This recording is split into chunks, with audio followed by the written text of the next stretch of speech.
오늘은 먼저 찾아야 할 것이라는 제목으로 하나님의 말씀을 증거하도록 하겠습니다. 고교 야구에서 촉망받던 미국의 한 유망주 선수가 있었습니다. 그 이름은 제임스 클리어라는 사람이었습니다. 하루는 연습을 하는 중에 그 옆에 있던 동료가 실수로 배트를 놓쳐버린 거예요. 그래서 옆을 지나가다가 그 야구 배트에 얼굴을 정통으로 맞고 맙니다. 야구 선수의 풀스윙이었으니까 얼마나 그 딱딱한 배트가 강하게 날아왔겠어요? 이 얼굴로 날아든 배트 때문에 이 제임스 클리어라는 그 유망주는 얼굴뼈가 30조각으로 부러졌고요. 두뇌가 크게 흔들리는 바람에 기억력 또한 크게 손상되었고, 눈 주변의 뼈가 크게 다쳐서 실명할 위기에 놓이게 되었습니다. 고등학생 미국 리그에서 가장 촉망받던 유망주였는데 하루아침에 1년 동안 재활만 해야 하는 상태가 된 이 소년은 온 힘을 다해서 재활을 한 후에 다시 1년 후에 필드로 돌아왔지만 1년 만에 돌아와 보니 자기 야구 실력이 엉망이 되어서 항상 주전이었던 선수가 만년 후보가 되어버리는 안타까운 그 절망의 환경에 놓이게 되었습니다. 당장 야구 실력을 회복할 수 없다라는 진단을 받고 이 소년은요, 절망하는 대신에 다른 선택을 하게 됩니다.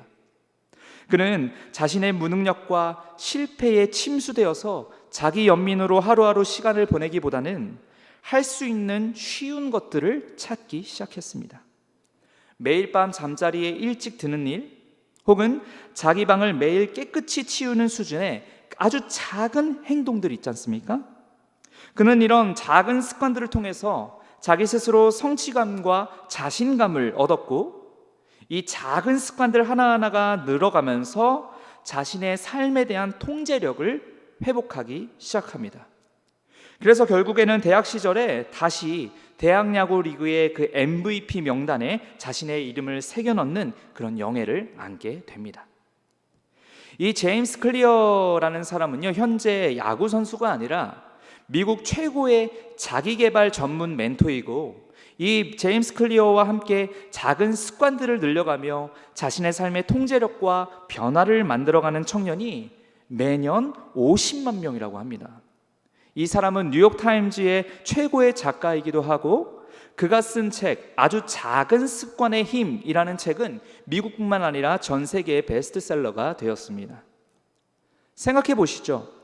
인생이 송두리째 파멸당한 것 같은 그 절망의 때에, 다시는 회복할 수가 없을 것 같은 그 절망의 때에 그가 가장 먼저 찾았던 것은요, 내 마음을 절망과 무기력에서 구해내기 위한 아주 작은 성취감의 훈련이었다는 것이죠. 사랑하는 여러분, 그렇다면 이 죄악 가득한 이 세상, 매일매일 도사리는 실패감 속에서 우리 영혼을 구해내기 위한 것을 찾는다면 우리 영혼이 무엇을 가장 먼저 찾아야 할까요? 우리의 영혼을 위해 우리가 가장 먼저 찾아야 할 것은 우리의 삶을 통해 영광을 나타내시고 자신의 이름을 위하여 우리에게 날마다 구원의 능력을 베푸시는 하나님인 줄로 믿습니다. 오늘 이 말씀을 통해서 그런 하나님의 영광을 우리 두 눈으로 목도하고 우리의 영혼이 가장 먼저 하나님의 말씀을 찾기에 갈급한 심령이 되기를 주님의 이름으로 소망합니다. 오늘 우리가 읽은 이야기에서도 우리의 영혼의 생명을 위해 하나님을 간절히 찾아야 한다는 내용이 이 역사 기록을 통해서 나타나 있는데요, 특별히 하나님께서 오늘 본문의 내용과 의도를 정말 중요하게 생각하고 있습니다. 그리고 그 증거가 있는데요, 오늘 본격적으로 내용을 살펴보기 전에 한 가지 여러분과 중요한 성경의 비밀을 찾아보려고 합니다. 여러분, 성경에 나와 있는 모든 말씀에는요, 그 단어 하나까지도 그 말씀의 내용과 더불어 이 내용이 어느 위치에 기록되어 있는지 라는 그런 내용의 순서까지 너무나 중요한 목적들을 가지고 있습니다. 그래서 오늘 본문의 전후 내용을 살펴보면 진짜 신기한 사실을 하나 알 수 있는데요, 우리가 읽은 장이 몇 장입니까? 3장이죠. 그 앞뒤에 2장 4절, 4장, 2장과 4장 앞뒤를 보면요, 엘리사의 기적이 나와요. 엘리사의 기적이 나옵니다. 오늘 읽은 3장 앞에도 엘리사의 기적이 나오고요, 우리가 읽은 이 3장 뒤에도 엘리사의 기적이 나옵니다.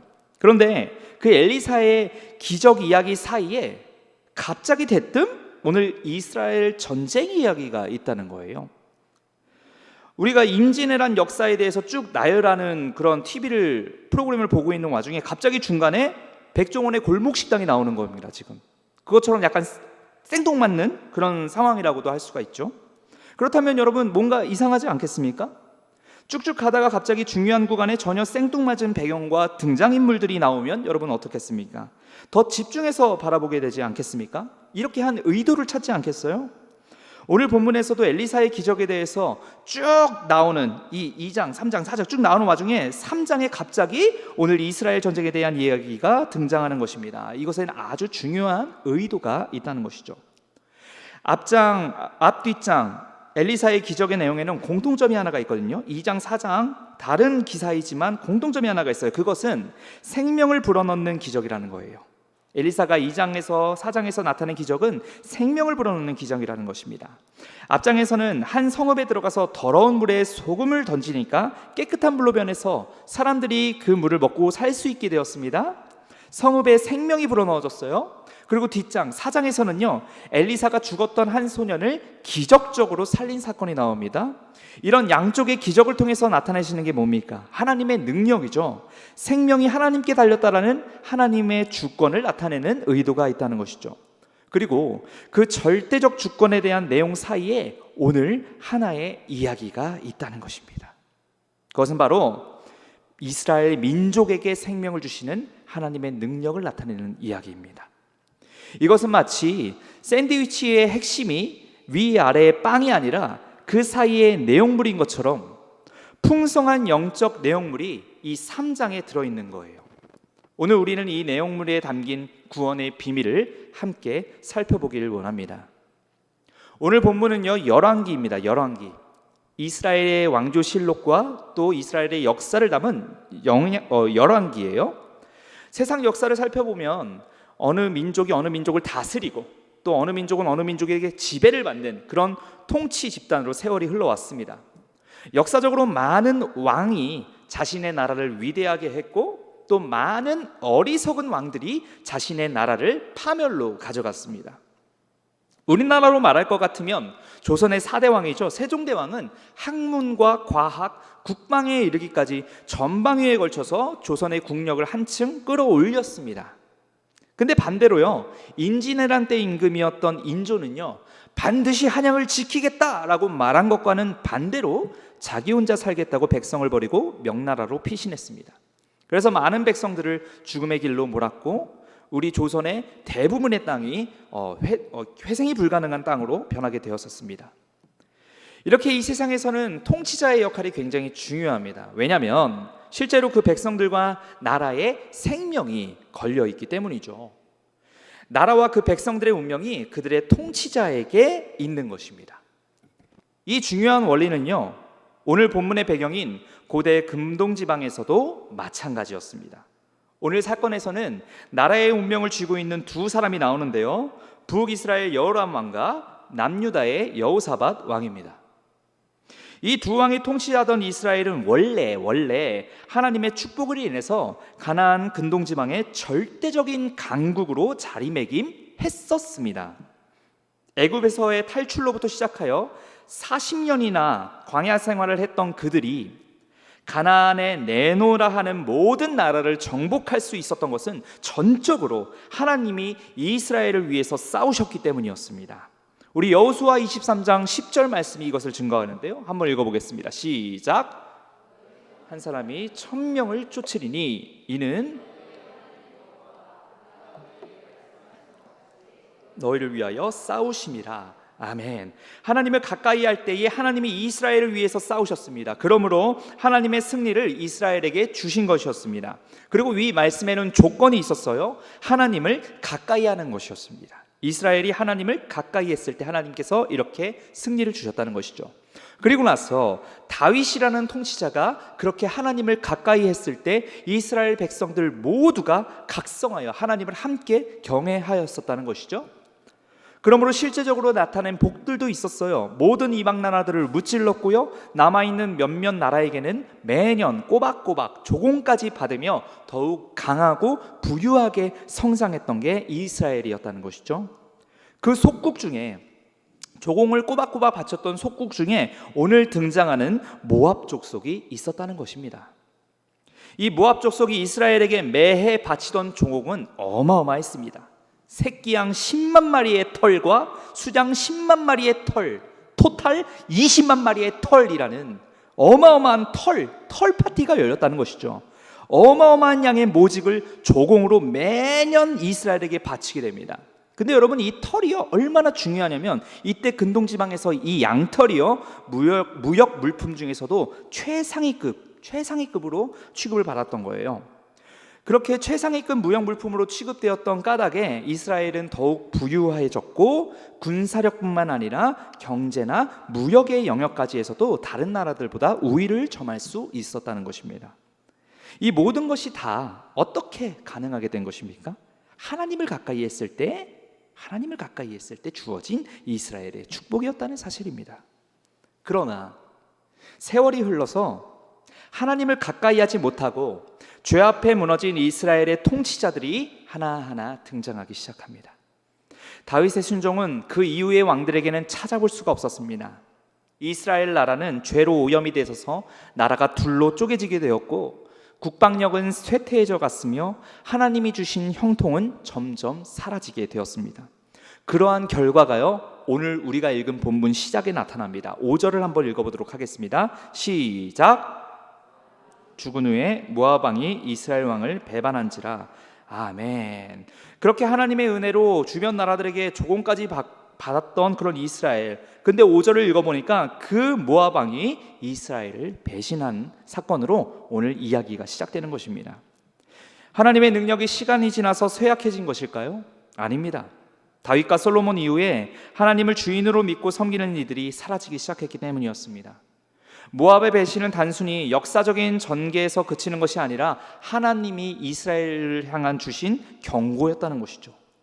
하나님이 그들에게 주신 형통을 거두어가고 있다는 것을 지금 모압 왕이 배신한 걸로 나타나시는 거예요. 하나님이 이스라엘 백성들에게 주신 애칭이 있습니다. 여수른입니다. 이 뜻이 뭡니까? 하나님께 사랑받는 자라는 칭호를 받았다는 것이죠. 그렇게 하나님께 사랑받는 자라는 칭호를 받으며 거룩한 삶을 살도록 지음받은 이들이 스스로 하나님께서 선택하신 백성임을 기억하지 못하고 세상의 마음을 빼앗겨 거룩한 신앙을 잊어버리고 있는 모습을 우리가 발견할 수 있다는 것이요. 가나안 땅에서 형통함을 주셨더니 이제는 그 형통의 물질들을 섬깁니다. 이렇게 하면 풍족하게 살 수 있어, 저렇게 하면 자녀들을 많이 낳을 수 있어, 이러한 잘못된 방향으로 흘러가게 되어서 하나님을 떠난 모습을 지금 이스라엘 백성들이 보여주고 있었다는 것이죠. 저는 오늘날의 이스라엘 백성인 저와 여러분들이 이와 동일한 문제 앞에 놓여 있다라고 생각합니다. 우리는 하나님이 주시는 축복과 은혜를 잃어버리고 살고 있지는 않습니까? 우리에게 주신 가정과 자녀와 또 먹고 마시는 것과 심지어 잘 수 있는 집과 섬길 수 있는 건강까지 모두 하나님의 은혜임을 기억하고 살아가고 있습니까? 아니면 이런 축복이 애초에 나에게 자연스럽게 주어진 것처럼 하나님에 대한 신앙과 감사를 잃어버리고 살아가고 있진 않습니까? 이스라엘은 하나님이 주신 자유와 번영을 하나의 숭배 대상으로 여기며 살아가게 되었습니다. 하나님의 영광을 위해 살도록 생명을 얻은 우리가 그 생명을 나의 편안함과 안락함 속에 유지시키기 위해 살아가고 있다면 여러분, 그것은 이스라엘 백성들처럼 하나님을 잃어버리고 살아가고 있는 것입니다. 제가 작년에 수술을 했습니다. 어깨 이 쇄골에 골절이 돼갖고 자전거 타다가 이제 철심을 박는 수술을 했어요. 그래서 일주일 정도, 5일 정도 이제 입원을 하면서 수술을 했단 말이죠. 근데 그때가 언제였냐면 상견례 몇 주 전이었어요. 네. 그래서 이제 깁스를 하고 상견례를 가야 되는 상태가 지금 놓여지게 되었었던 것이죠. 제가 이제 입원을 했는데 이제 저희 어머니께서는 일을 왔다 갔다 하시느라 상주하지 못하고 이제 바로 이제 그 구급차를 타고 병원으로 이송하는 중에 제가 이제 예비 아내에게 전화를 했습니다. 오해하지 마십시오. 예비 아내랑 지금 아내랑 똑같습니다. 예비 아내에게 전화를 했습니다. 그러니까 어디가? 어쩌다? 이렇게 하는 거예요. 그래서 그렇게 됐어. 어떻게 그렇게 됐어? 하면서 이제 끊고 이렇게 했단 말이죠. 근데 이제 그 예비 아내가 집이 천안이었거든요. 근데 천안에서 바로 달려온 거예요. 그리고 이 옆에서 계속 상주할 그 우리 보호자가 없으니까 이제 예비 아내가 그 보호자를 자처해 갖고 거기서 계속 병간호를 했다는 것입니다. 저는 그것을 보면서 이 다짐을 했습니다. 평생 잘해야지. 진심이에요. 네, 평생 잘해야지. 나 이런 사람 어디서 만나나? 이건 진짜 하나님이 주신 반쪽이다. 평생 잘해야지. 지난주에도 크게 싸웠습니다. 양말을 뒤집어서 놓지 못하고 양말도 뒤집고 안에 속도 뒤집고 이렇게 했단 말이죠. 그 은혜를 잊어버린 거죠. 네, 그 은혜를 제가 잊어버린 것입니다. 사랑하는 성도 여러분, 하나님은 우리가 누리는 이 모든 것이 하나님의 은혜임을 기억하길 원하십니다. 당연하게 생각하며 하나님을 버렸던 북이스라엘 사람처럼 사는 게 아니라 다윗과 같이 날마다 나에게 주어진 은혜가 어디서부터 왔고 내가 하나님 앞에 어떤 다짐을 했었고 어떤 은혜를 내가 가졌었고 또 어떻게 해야 그 은혜를 매일같이 누릴 수 있는지 하나님께서는 지금 여러분에게도 깨닫기를 원하신다는 것입니다. 하나님의 은혜를 기억하시길 바랍니다. 이것을 오늘 말씀을 통해 요구하시는 하나님의 마음입니다. 이 마음을 우리가 지금 공유하고 다짐했던 이 마음을 여기 있는 이 북이스라엘 왕 여호람이 기억을 했다면 그는 곧장 하나님 앞에 엎드려 회개해야 합니다. 하나님, 주님이 주셨던 형통을 제가 당연하게 생각해버리고 하나님이 아니라 그 형통만을 섬기며 우상을 숭배했습니다. 내 아버지 아합을 따라서, 아합도 굉장히 악한 왕이었잖아요. 내 아버지 아합을 따라서 하나님을 배반했던 저의 죄를 진심으로 회개하오니 우리나라를 다시 하나님의 통치와 은혜 안에서 살아가게 하소서라고 회개했어야 돼요. 하지만 영혼이 병들어 있던 북이스라엘 왕은요, 모압이 감히 날 배신해? 라는 생각만 가지고 남유다의 여호사밧 왕과 동맹을 결성하여 모압 땅으로 진군하게 됩니다. 이것이 바로 오늘 읽은 우리의 배경입니다. 이러한 상황 속에서 바로 다음 절에 그들에게 아주 큰 위기가 닥쳤습니다. 본문은 아주 속전속결로 이스라엘 군대의 위기를 언급합니다. 이것은 마치 처음부터 이스라엘의 위기를 기록하기 위해서 2장이 쓰여진 것처럼 어느 정도의 규모가 출정을 했는지, 군마는 몇 필인지, 누가 앞장서 갔는지에 대한 그런 언급은 전혀 없이 곧바로 이들에게 닥친 위기를 설명한단 말이죠. 이들이 출정한 지 7일 만에 광야 한가운데서 물이 바닥이 난 거예요. 9절을 한번 읽어볼까요? 열왕기하 3장 9절을 읽어보겠습니다. 시작. 유다 왕과 에돔 왕이 가더니 길을 둘러간 지 7일에 군사와 따라가는 가축을 먹일 물이 없는지라. 아멘. 여러분, 여기서 구약 시대에서 이 물이라는 것은 생명과 직결이 됩니다.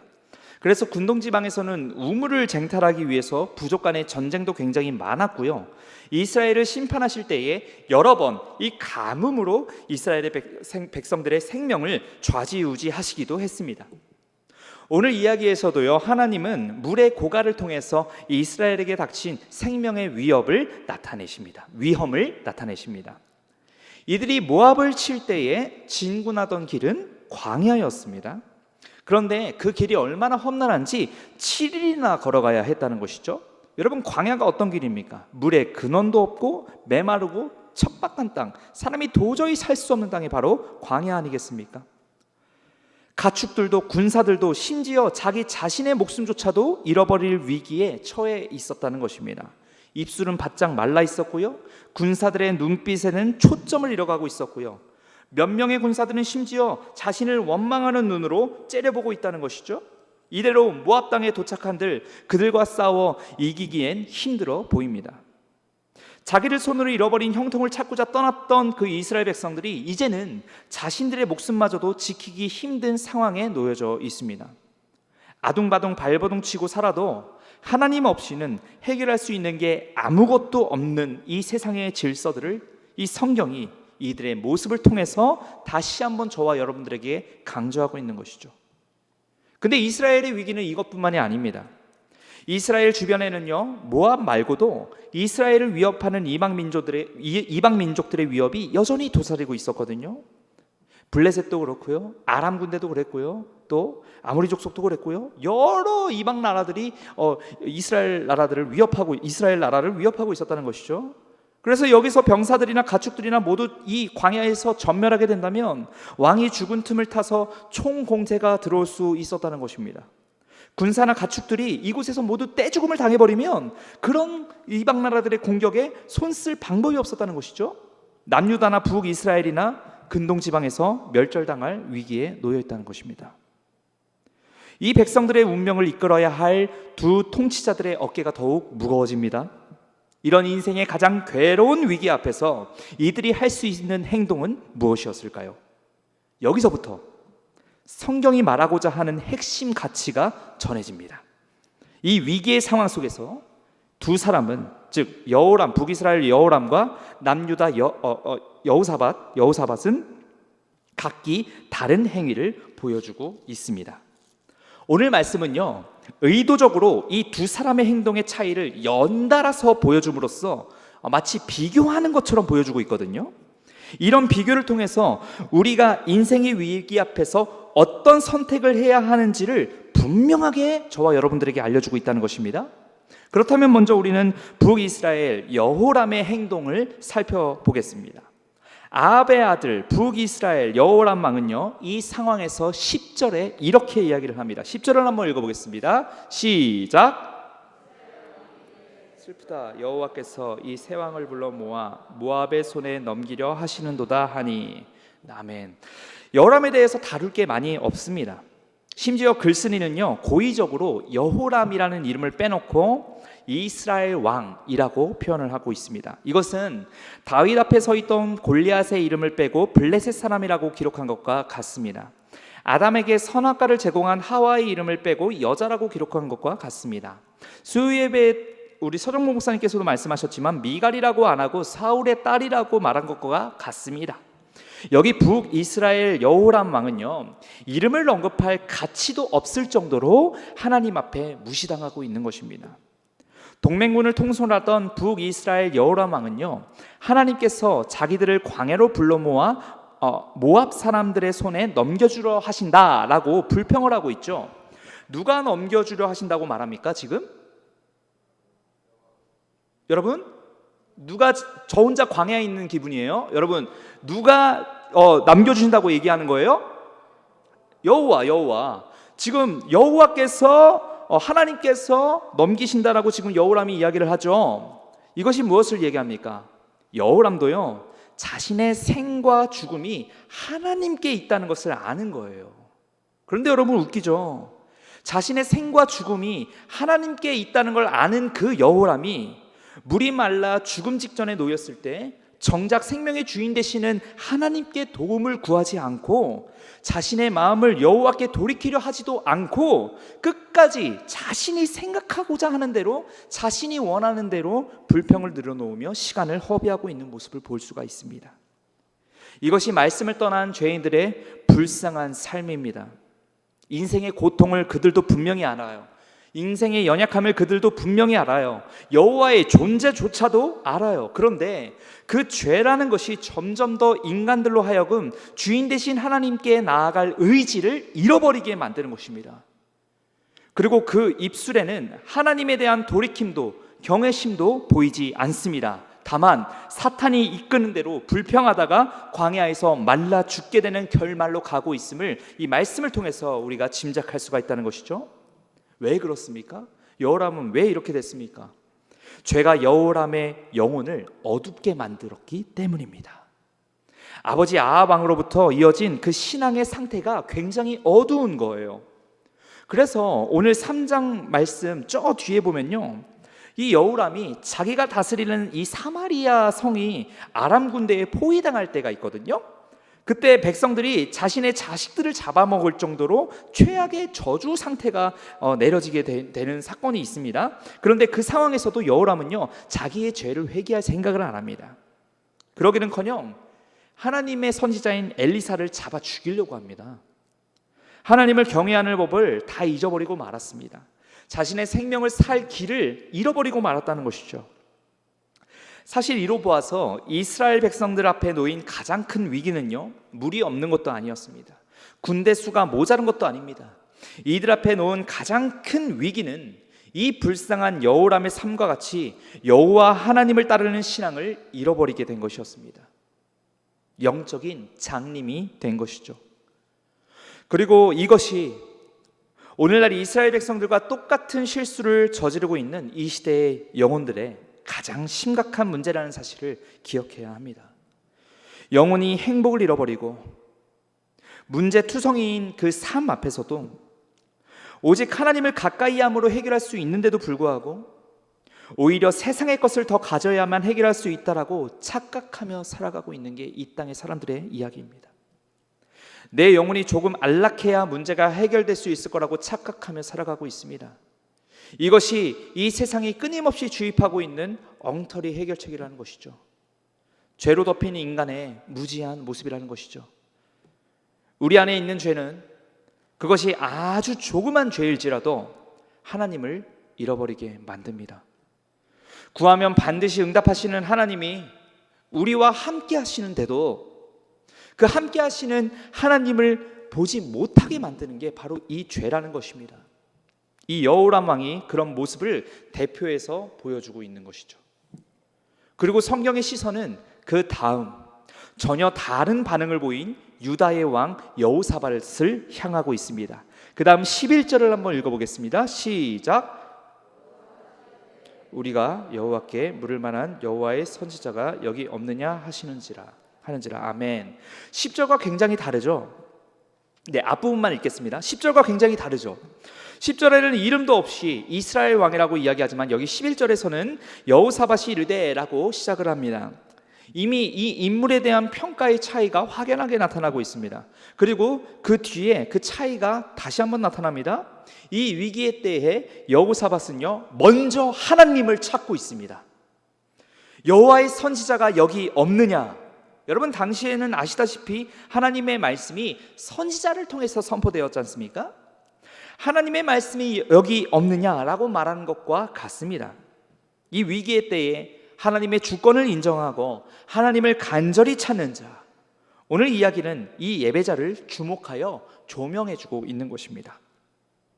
하나님은 오늘 이야기를 통해서 위기의 때에 어떤 선택이 정답인지 우리에게 친히 알려주고 계십니다. 그것은 남유다의 왕 여호사밧과 같이 위기의 때에 하나님을 찾는 것입니다. 여호사밧은 이 문제를 바라보며 이 모든 게 하나님을 떠난 인간의 비참함이라는 사실을 알고 있었습니다. 그는 하나님을 인식하고 있었습니다. 어떻게 해야 하는지도 알고 있었다는 것입니다. 지방을 내려가는데요, 차에 기름이 없어요. 그래서 바로 다음 휴게소에 있는 주유소를 찾아야 합니다. 그런데 휴게소에 들어가서 일단 화장실을 들렸어요. 그러고 나서 이제 나가려고 하는데 우동 냄새가 굉장히 맛있게 나오는 거예요. 그래서 그 냄새를 따라서 우동을 먹고 배부르다 하고 그냥 다시 고속도로로 가게 됩니다. 아차, 주유소 기름을 안 넣었죠? 그렇다면 그 차는 목적지까지 잘 갈 수 있을까요? 아니죠. 내가 목적지까지 가려면 이 차에 기름이 채워져 있어야 한다는 것을 기억해야 된다는 것이죠. 우리는 인생에서 하나님의 안전한 보호를 받고 선한 길로 인도하시는 주님과 동행하기 위해서 하나님과 가까이 해야 한다는 사실을 기억해야 합니다. 하나님을 간절히 찾아야 한다는 사실을 잊지 않고 날마다 기억해야 돼요. 여호사밧은 그것을 기억했습니다. 옆에 있는 북이스라엘 왕이 뭐라 하든 아랑곳하지 않고요, 마음의 중심을 다시 하나님께 맞춘 것입니다. 딱 비교하기 좋게 이 둘의 반응을 연달아서 기록한 것이죠. 삶의 위기의 때에 우리는 어떤 행동을 해야 합니까? 주님 말씀하소서, 주의 종이 듣겠나이다 라는 간절한 외침이 있어야 할 줄로 믿습니다. 여호사밧과 같이 가장 먼저 하나님의 말씀을 찾기에 갈급해야 되는 줄로 믿습니다. 지난 수요일에 납병 환자들의 그 외침과 같이 주님만이 우리의 해결자이시요 구원자라는 사실을 기억하며 간절히 하나님을 찾고 부르짖어야 할 줄로 믿습니다. 그런 삶을 살아가는 저와 여러분들이 되기를 주님의 이름으로 소망합니다. 물이 없어 진멸할 위기에 놓인 이스라엘, 이들을 지휘하는 두 지도자의 신앙의 차이가 기록된 후에 이 이야기는 절정을 지나서 반전의 결말로 이어지게 됩니다. 여호사밧이 여호와의 선지자를 찾으니 한 신하가 엘리사가 있는 곳을 알려주게 되죠. 엘리사에 대해서 이야기를 듣자마자 12절에 이렇게 얘기합니다. 여호와의 말씀이 그에게 있도다. 12절 한번 읽어보실까요? 시작. 여호와의 말씀이 그에게 있도다 하는지라. 이에 이스라엘 왕과 여호사밧과 에돔 왕이 그에게로 내려가니라. 아멘. 여호와의 말씀이 그에게 있도다. 선지자의 행방을 찾은 이 여호사밧은요, 하나님의 말씀이 이 문제를 해결할 유일한 열쇠라는 것을 믿고 지체 없이 나아가게 되는 것입니다. 그렇다면 이렇게 하나님의 말씀을 찾는 자에게 어떤 결말이 이어지게 될까요? 이 이야기는 16절에 계속됩니다. 우리 16절 한번 읽어볼게요. 시작. 그가 이르되 여호와의 말씀이 이 골짜기에 개천을 많이 팔아 하셨나이다. 아멘. 네, 드디어 해결책이 나왔습니다. 하지만 조금은 의아한 답변을 얻습니다. 비가 내릴 줄 알았어요. 막 거기에는 막 샘솟는 오아시스가 많을 줄 알았어요. 근데 골짜기에 개천을 많이 파라고 합니다. 먹을 것도 없고 마실 것도 없고, 그래서 지금 메말라 있는 그 사람들에게 개천을 그것도 많이 파라고 명령합니다. 하나만 팔아 해도 넘치게 주실 능력이 있으시면서 굳이 많이 파라는 그 말씀에 이스라엘 백성들이 순종을 합니다. 그러자 어떻게 됩니까? 삽질하다가 힘이 다 빠져서 3일 있다 죽을 거 하루 만에 죽게 되었을까요? 그 개천, 웅덩이가 그들의 무덤이 되었을까요? 아닙니다. 그 가운데서 넘치듯 부어주시는 하나님의 회복을 경험하게 되었습니다. 토시 하나 안 틀리고 순종하고 나니까 그들의 소망이 해소되고 새 생명을 얻게 된 것입니다. 할렐루야. 이뿐만이 아닙니다. 하나님은 회복을 넘어서 승리까지 허락하게 됩니다. 18절 19절 한번 읽어보도록 하겠습니다. 시작. 여호와께서 보시기에 작은 일이라. 여호와께서 모압 사람도 당신의 손에 넘기시리니 당신들이 모든 견고한 성읍과 모든 아름다운 성읍을 치고 모든 좋은 나무를 베고 모든 돌로 모든 좋은 밭을 헐리이다 하더니. 아멘. 사랑하는 여러분, 회복을 넘어서서 최초의 이스라엘에게 약속하셨던 모든 축복들을 다시 새롭게 부어주시기로 약속하는 내용을 우리가 살펴보고 있는 것입니다. 모든 아름답고 견고한 성읍과 좋은 나무들을 취하고 정복할 것을 다시 한번 이스라엘 백성들에게, 그 순종한 이스라엘 백성들에게 선포하는 것입니다. 하나님을 멀리 떠나 있을 때 내 인생이 너무나도 비참했습니다. 해결한답시고 뼈 빠지게 고생하고 땀 흘리며 살았지만 얻는 것은 허무한 뿐이었습니다. 그런데 하나님과 가까이 하고 그분을 간절히 찾을 때에 내 인생이 변화되게 된 것입니다. 필요한 모든 것이 채워지고 모든 회복이 이루어지고 나아가 완전한 승리까지 얻게 되었습니다. 이것이 하나님의 백성에게 주시는 하나님의 은혜입니다. 이 원리는 사실 성경 맨 처음부터 요한계시록 마지막까지 반복적으로 계속해서 말씀하시고 약속하신 하나님과 우리 사이의 질서이자 약속이라는 사실을 기억하시길 바랍니다. 그렇다면 사랑하는 여러분, 우리는 무엇을 간절히 찾으며 살아가야 합니까? 하나님이죠. 믿으십니까? 그렇다면 다시 한 가지만 질문하겠습니다.